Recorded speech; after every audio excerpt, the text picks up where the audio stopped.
Welcome back to Twin Football. Thank you very much for joining us, the YouTube channel that covers the NFL, Premier League, and college football. But today, Father's Day, happy Father's Day, everyone, is all about the U.S. men's national team. The Gold Cup starts today for the United States. We saw Mexico take on the Dominican Republic last night to kick this whole thing off. But today is the U.S. versus Trinidad and Tobago, and the last competitive competition before the 2026 World Cup. So today's episode is going to be all about the drama that's been surrounding this United States men's national team for the last couple of weeks, last couple of months, leading up to this tournament here this summer, but more importantly, leading up to the 2026 World Cup with Mauricio Pochettino at the helm as host nations of the World Cup in 1 year's time. But in order to understand all of this, we have to back up to 2022. Where was this team at after the 2022 World Cup? Well, in Qatar, we were drawn in a group with England, Iran, and Wales. England being the team that had just made the finals of the European Championships, lost on penalties to Italy. That growing young team, a core, Harry Kane, Pickford in goal, coming into their own. They would go on, obviously, and make another European final, which they'd lost to Spain. But you have them in your group, always a hard out. You have Gareth Bale with Wales, always going to be difficult. This was his last tournament for his national team. And then Iran, who we've seen in World Cups past be a very tough nut to crack, and especially in terms of the defensive side. So going into this tournament, a lot of concern. The United States finished third in qualifying for this tournament behind both Canada and Mexico. They were the second youngest team in the tournament, and they started off with a draw against Wales and a draw against England, leaving them on 2 points, facing Iran in the final group stage game, needing a win to secure knockout round of 16 football in this tournament. And they go into it, and Pulisic is able to produce the winning goal, winning 1-0 and advancing to the round of 16, where they took on the Netherlands and were unable to get the job done there. But they took care of business against Iran. Back then, Jacob and I both dubbed that game against Iran as the most important game in U.S. men's national team history. And the reason being is the United States were the second youngest team in that tournament, and they needed the experience of making it out of a group, a tough group like this with the likes of England, Wales, and Iran, and get that experience and then go play a good team, which they ended up doing against the Netherlands, and understand what the quality is of these teams of round of 16. And that is all, again, for 2026. All of this is with the lens of how can we do our best in 2026 on home soil in that edition of the World Cup? We saw in 1994 when the U.S. hosted the World Cup how much of an impact that did on the MLS's ability to kick off and go on to develop and become a better league year in, year out, and grow the game at the youth level. The 2026 World Cup with this core of players was supposed to be that. So that has to be the lens, and a great summer 2022 by making it out of this very difficult group. So what were the players that did that? Well, you look at the lineup against Iran in the most important game in U.S. men's national team history. You had Josh Sargent leading the line to start. You had Timothy Weah, Christian Pulisic, McKennie, Adams, and Musa as a midfield three, which going into that tournament, Musa was this up-and-coming player. How will he do? Obviously, he was playing in Europe at the time, but how can he meld with McKennie, who was coming on at Juve, and Tyler Adams, who was coming on his own? And they melded so well together and really had a great partnership. Adams' ability to come back and win the ball on the defensive end, Musa's ability to run with it, and McKennie up on the final third was a great partnership and did so well in this tournament. and a young core to build around for this United States men's national team. You go to the back line, obviously Anthony Robinson, year in, year out, is just performing for Fulham. Serginho Dest bouncing around all European clubs, but playing for the likes of Barcelona is a great thing to have on your resume, especially as a United States men's player. They both were fantastic in this tournament. Ream and Carter Vickers played as the center back pair in this particular game, but really through the World Cup, in those 4 games, it was Ream and Zimmerman that were the main pair. But Carter Vickers played well in this tournament, and Tim Ream had been playing well for Fulham, but was getting a little bit older at that time. And obviously, you had that big controversy going into 2022. Is it going to be Turner? Is it going to be Zach Steffen playing, getting the number 1 shirt here for the men's national team? Turner was playing more regular football than Steffen, who was playing backup at Manchester City for most of the time leading up to this tournament. Turner got the nod and I think played pretty well. We have a very high standard for goalkeeping in the United States, but he still played well, and we got the shutout win here to move on. So that was the summer of 2022. That is our starting point leading up to 2026, coming up here next year.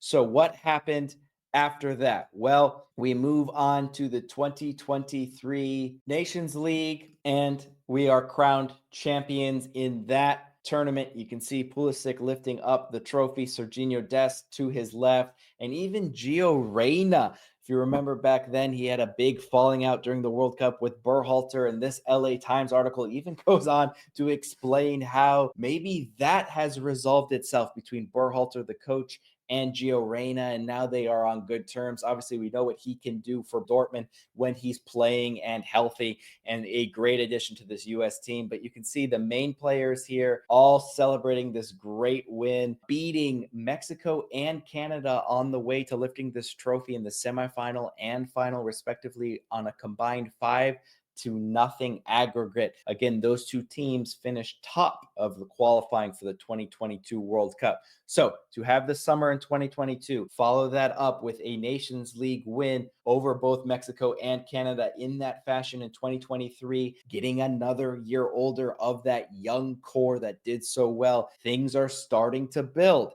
We fast forward a little bit more. We're going to ignore the 2023 Gold Cup and 2024 Nations League because due to different competitions, all of the teams involved in that weren't really bringing their star players. It kind of were a dull tournament. So we're going to fast forward to the 2024 summer, which had the Copa America tournament. Now, the Copa America is the tournament for South America. It's the South American tournament for all of the nations in South America to compete. It's the equivalent of the Euros. Actually, nowadays, you'll have the winner of the Euros play the winner of Copa America in what's called the Finalissima. Argentina has won that the last couple of years. But in Copa America, they actually allow invitations because they only have 10 teams. They invite other teams to fill out a full tournament, 4 groups of 4 usually, and so get to 16 teams. The U.S. isn't new to hosting this tournament. We weren't new to hosting it here. We hosted a couple years ago for the centennial anniversary of the tournament. So here we are leading up to the Copa America. We played a games against Colombia, lost 5-1. This is a tune-up game, but still a little bit worrying. And we drew to Brazil going into it. Brazil at the time was still the defending Copa America champions at the time. And so a decent result there going into the tournament. But a group that consisted of Uruguay, Panama, and Bolivia had to seem a must to get out of this group. You would expect a good game against Bolivia to start, and that's exactly what we got. 2-0 win. Great, we're back on track. We then play Panama,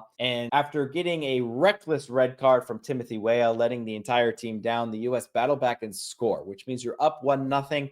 You need to basically see this game out. A draw is still an okay result in this because of your win against Bolivia. If you could get a result against Uruguay, who already had beaten Panama, you could give yourself a great chance to get in, but goal difference might be the deciding factor if you end up with a draw against Panama. But the United States go on to lose that game 2-1.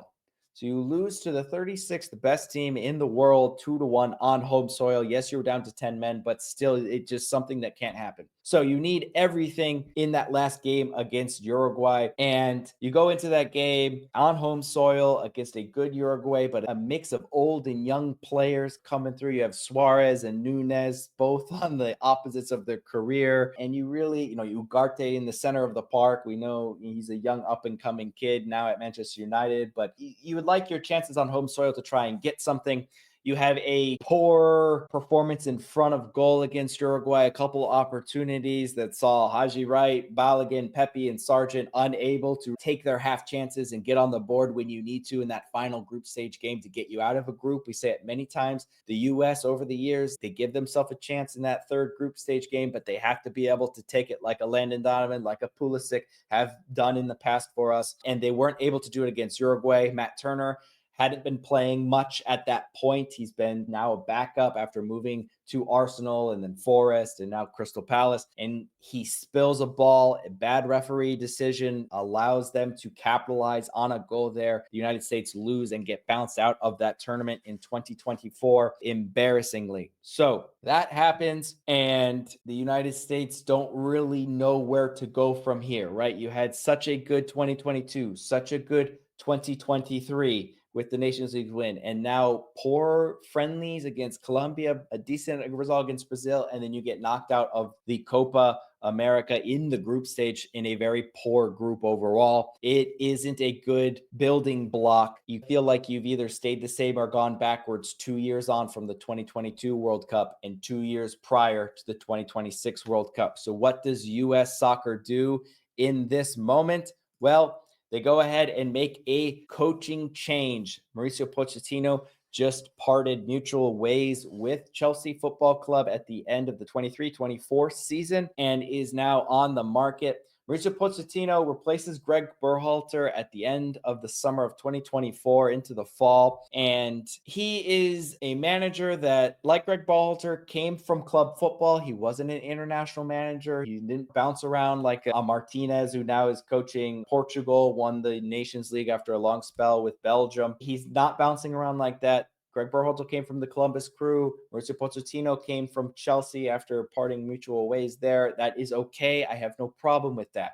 There's a lot of overlap there. Even Pep Guardiola says one day he would like to transition and become a national team manager. I hope he does it for Spain one day. That would be great to see. But the thing I had as a concern with Mauricio Pochettino taking over this U.S. men's national team is he is a manager. Coach Dele Alli at Spurs was a major reason why a young player like him was able to develop and flourish and become a young superstar for that English team and in the Premier League altogether. He loves to work with young players and he loves to build a young squad and get them playing well. He made a Champions League final with Tottenham with the likes of Son and Kane and Lucas Moura, a great achievement. Eriksen in the middle of the park. It was absolutely fantastic what he did with that team. At Chelsea, it took him a little while, but the second half of that season, the young players, Enzo Fernandez, Caicedo, they started. Cole Palmer had a good season under him. These young players started playing better and better, but he needs time. In the club football, you play from August to May. You have 50 to 65 games during that season. You're on the training pitch in between all of those games with all these players. As a national team manager, you get 4 windows between August and May and summer tournaments. So we're already in fall of 2024 here. You're taking over a position, a new managerial role. You're getting 3 or 4 windows of international break and 1 summer before 2026. And you got to remember, when you're making this decision as US Soccer, you have to keep in mind 2026 is the goal. 2026 is everything for the US right now. And as hosts of that tournament, we do not play World Cup qualifying, which means in 2024 and 2025, there are no games competitively in those international breaks that allow you to play with your team, and you need to win those games in order to qualify for the World Cup. But your only matches that you can play in those international breaks are against teams as friendlies that want to tune up because they're in the midst of World Cup qualifying, but they have a few days off because of the scheduling differences, or teams that are already out or not making the World Cup. So you know that those games for the opposing teams aren't going to really mean anything. And for you, you don't want any of your players getting hurt because you're getting closer and closer to the tournament. They already have a grueling club schedule as it is. So fall 2024, Mauricio Pochettino takes over, and there are only two competitive tournaments on the docket before 2026. So now we are in the spring of 2025, a couple months ago. And what happens? Play Panama in the semifinal of the Nations League. This is the lineup that gets put out. You can see similar names to the 2022 squad against Iran. Matt Turner in goal, Tim Ream as a center back, Tyler Adams, Musa, and McKinney on the field. Pulisic, Timothy Weah, and Josh Sargent leading the lines at the top. There's 3 changes to that 2022 squad. Chris Richards comes in for a Walker Zimmerman, who Chris Richards is now 25, having a great year with Crystal Palace. A couple months after this game, he lifts the FA Cup with Palace, the first major trophy in their history, and is a great substitution. He's going to have to be a mainstay in the Gold Cup that starts tonight and 2026. So that is even an upgrade to the 2022 game against Iran. And then you have no Serginho Dest and no Anthony Robinson for injury-related reasons at this time period against Panama. So you bring in a Joe Scally and then a Tessman, and now you're tweaking with the formation. So this is the problem that I start having with Mauricio Pochettino. He is obviously playing a Panama team, 36th in the world rankings, and you're going to have a lot of the ball this game kicking off in SoFi Stadium over there in California. And you put Musa as a right wing back in this formation during this game, and you're asking him to put in crosses, and that's just not his game. He's not putting in crosses, and you have Josh Sargent trying to get on the end of him. Josh Sargent does score in this game. He gets called back. But I don't like this. That we know what works from the years past, and we are trying to build a core to this team of Tyler Adams, Weston McKinney, and Musa in the midfield 3. It needs to be that way. It has to be that way. And the fact that he did not play it in this game was very frustrating to watch. Panama didn't have much in this game. They score in the 90+3 to steal it late. But when you're playing knockout football and you're playing in these high-level competitions, these competitive competitions, that's what's going to happen. You have to be prepared. You have to be able to manage these types of games. And we were unable to do that. So a great 2022. A great 2023, a poor 2024, and now a poor start to 2025. The complete opposite of what we wanted. And now we are knocked out of the Nations League to Panama, and we have one competitive tournament left, and that is tonight's Gold Cup, again hosted in the United States. So that is where we're at, and now you are all caught up. So over the last couple of weeks, we have had a lot of drama surrounding this team, mainly because of the players that did not include themselves or pulled themselves out of these last couple of games against Turkey and Switzerland, which we'll talk about, and now the Gold Cup. So let's go ahead and show the roster that Pochettino decided to take to the Gold Cup. So this is the roster that he also is basically been playing in these last 2 friendlies, because we had this past week, we had games against Turkey and Switzerland leading up to this Gold Cup. And so you're kind of getting ready here, and now you're going to be playing in the Gold Cup. So you want to use those same group of players.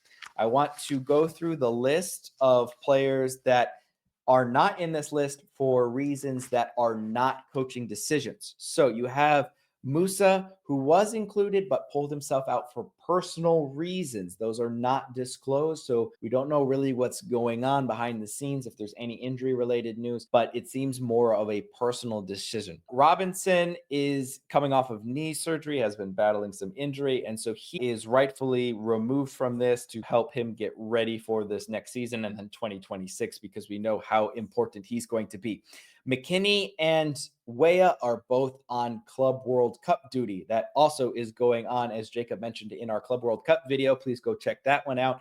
That the eastern half of the United States is playing the Club World Cup while the western half is playing here in the Gold Cup. So McKinney and Way are playing for Juve. They have a group stage game against Manchester City, which will be the most competitive game in my eyes out of both of these tournaments that those two players can play. I'm happy that they're in the Club World Cup. I hope that they can go ahead and go do the business in that one. Gio Reyna is also in the Club World Cup playing for Borussia Dortmund. Best of luck to him. So he has those commitments. They've chose the club over the club teams in this competitive tournament over the Gold Cup, which I told you earlier, we've removed 2 tournaments because players from all the teams weren't really up for it and weren't really taking it seriously. So I can understand those decisions. Pulisic pulled himself out because he needs rest.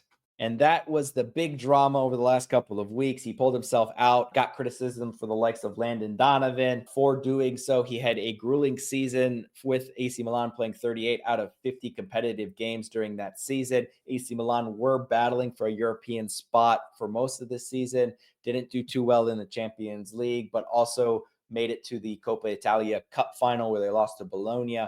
But a long season for him. And what people, I think, forget is during his time at Chelsea before he moved over to Milan, he was in and out of the lineup and in and out for injury. And so he only played really 24 out of 38 Premier League games was the most he ever played in the season.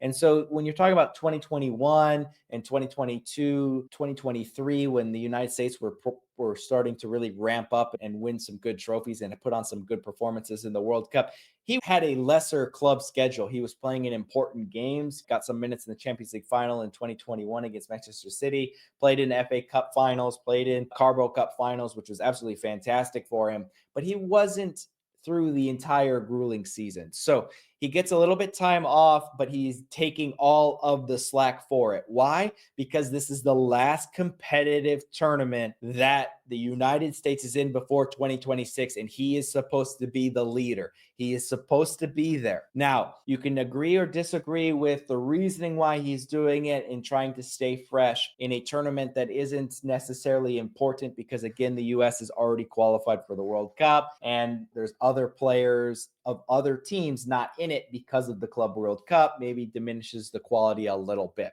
So I personally would have loved to see him because I think he needs to be that leader, and we need everything at this point of time to push us through to 2026 because we've had poor results, and he should be one of those leaders like a Tyler Adams, who is here after playing a gruesome season with Bournemouth. And he is still here playing even in these friendly matches, picked up a foot injury, so he might not be in the Gold Cup here because he's battling with that. But Tyler Adams, a midfield back and forth engine of this team, is here. And I think Pulisic should be here as well, but I can understand why he's not. So I will give him a little bit of a pass there. Other than that, and Serginho Dest as well, coming off that ACL injury, of course, only played 190 minutes with PSV over the season. And so he's not really fit for this. We're going to give him some time again, like Anthony Robinson. We know how important those two are as fullbacks for us. So we're going to let them go. Now, everyone else that isn't in this roster is a coach decision. And now is when I start having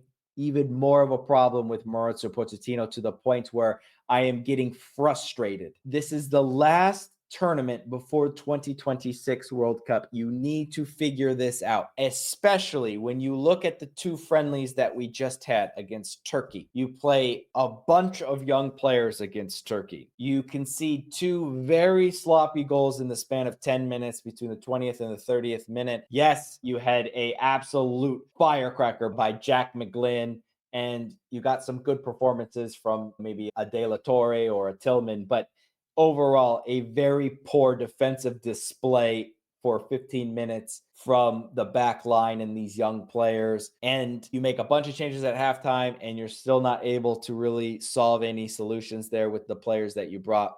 You go into the Switzerland game, you basically do the same thing with a different set of young players. You concede 4 goals in the quickest amount of time in U.S. men's national team history. Turner finally gets the start there in that game. I don't know why he didn't play in Turkey. And you still have those issues. And so when you have those types of displays and you're going into the final competitive game and these are the players you bring, I have an absolute problem with it. And I think he is starting to fail this U.S. men's national team. We'll start with the goalkeepers, Brady, Freese, and Turner. Freese got the start against Turkey. I am not okay with that. Turner hasn't been playing competitive, regular football for Crystal Palace. You know that. Everyone knows that. Everyone knows for Nottingham Forest, he had his issues in and out of the lineup the year before. You know that. You know he needs regular game time. He's here after a great win against Crystal Palace. You need to put him in against Turkey. Will be the number one. Freese and Brady will not be the number one in 2026. What are we doing? What are we doing? Taylor Twellman says it absolute best here. Absolutely. What are we doing? What are we doing? What are we doing? Honestly, I don't know what to say about this. Why is he not playing Turner against Turkey? He needs to be playing every game. I hope he gets the move this summer and gets regular football going in 2026. He is our starting goalkeeper in 2026. There's no doubt about it. Absolutely ridiculous he didn't play against Turkey. You saw the mistake against Switzerland. That was because he isn't playing regular football. I don't know what I got to do to make him play him. Go to the defenders now, right? We talk about Tim Ream and Walker Zimmerman being the stalwarts in 2022. They are now 32 and 37 years of age. They are not going to be who you rely on next year in 2026. Again, every decision needs to be about 2026. So you bring Chris Richards. Obviously, that is a no-brainer. Anyone on the street could have made that decision. But where is Austin Trusty? Where is Carter Vickers? Oh my God. The two players that played the most in the UEFA Champions League that are US-born players or US players are Austin Trusty and Carter Vickers, and they play as a center back pair for Celtic this past season as they won the Scottish Premier League, made the Scottish Cup, and advanced to the kind of playoff round of the Champions League as Celtic and took on Bayern Munich, and really gave Bayern all they could handle with Austin Trusty and Carter Vickers as the center back pair in those Champions League games. 3-2. They had to handle the likes of Sane and Kane and Coman and Davies, all these great players that you're going to be playing in the Gold Cup and in the World Cup if you want to make it to the furthest the U.S. has ever been, which is the quarterfinals.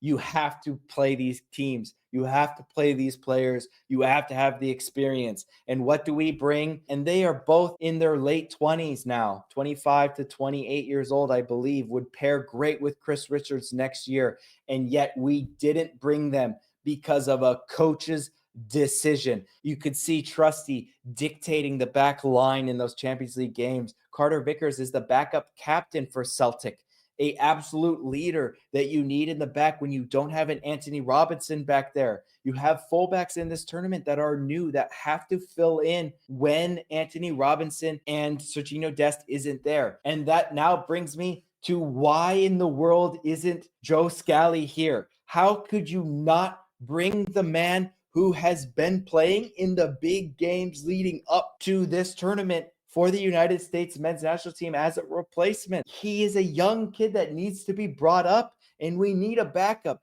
And you don't bring him along. I can't understand it. And now the midfield, we've went through the names of the players who aren't going to be here, who are playing in other competitions or are injured, minus obviously Christian Pulisic. The midfield we know is going to take 2 to 3 steps down here. And we should enter this tournament solving our back line. That is the thing we can solve this tournament for 2026 is our back line. And he chose to do nothing. Absolutely nothing. We move to the midfield, and this is where I am just excited to watch this tournament to see if Tillman can continue his form from PSV Eindhoven after they raged back and won the title over Ajax. He had some great performances there. I want to see Sullivan. I want to see if McGlynn can keep that left foot hot and keep cranking goals from 30, 40 yards. Has had a decent season with Houston Dynamo as well. De La Torre, I want to see if he can maybe make a spot. Aronson was this guy who was supposed to be this quality player on the ball, driving with the ball. We saw what he did with Leeds under Jesse March, and we were hoping he could take that next level. He's been more of a squad player over these last couple couple of years. Hopefully he can take this tournament and try and take that step up. Obviously, Tyler Adams, we'll see what happens with him. I won't even talk about Johnny over here after his performances in these last two games, who is filling in for Tyler Adams, who's injured, and he most likely will get the start for some reason. He's one of two players that got the start in both games leading up to this tournament, and he honestly, if we're being objective here, led to 3 goals, basically scored the first goal himself for Turkey with that terrible outside the foot inside his own box decision. Absolutely terrible, but he's a part of this lineup for some reason. Could have taken a couple extra defenders. Tyler Adams' injury is a bummer. And we move to the forward line, which the U.S. has had an issue for the last 4 years. You would love to be able to solve it here in the Gold Cup. It's not going to really happen. Achimeng seems to be the guy who has all the support for Pochettino right now. How Josh Sargent, I know he's had his up and downs with the U.S. men's national team, but he keeps scoring at club level. He deserves that opportunity to be a part of the 5 forwards here. You got Haji Wright, who doesn't take his opportunities either. So someone hopefully can step up, but you're not giving them any opportunity by not bringing all of them here on this forward line. Again, forward and center backs are definitely the 2 problem areas over the last years for the United States, and we are not solving any of them with our last competitive tournament as we approach 2026. It's unforgivable if you don't make at least the semifinal and final. To be honest, I think you should make the final because of the fact of the players that aren't here that you didn't choose to bring. You're going to beat Haiti. You should beat Trinidad tonight. If we don't beat Trinidad, I don't know what I'm going to do. We need to beat these teams. We need to advance out of the group, and we need to have a good showing against most likely Panama here coming up. We can't keep losing to Panama no matter who we put on the field. We are hosting this tournament. So we went through the history. We went through the drama. We set everything up. This is the last competitive tournament for the United States going into 2026, where we have to show our support as U.S. fans. It's going to be great. We got the Club World Cup as well. Happy Father's Day, and enjoy the football.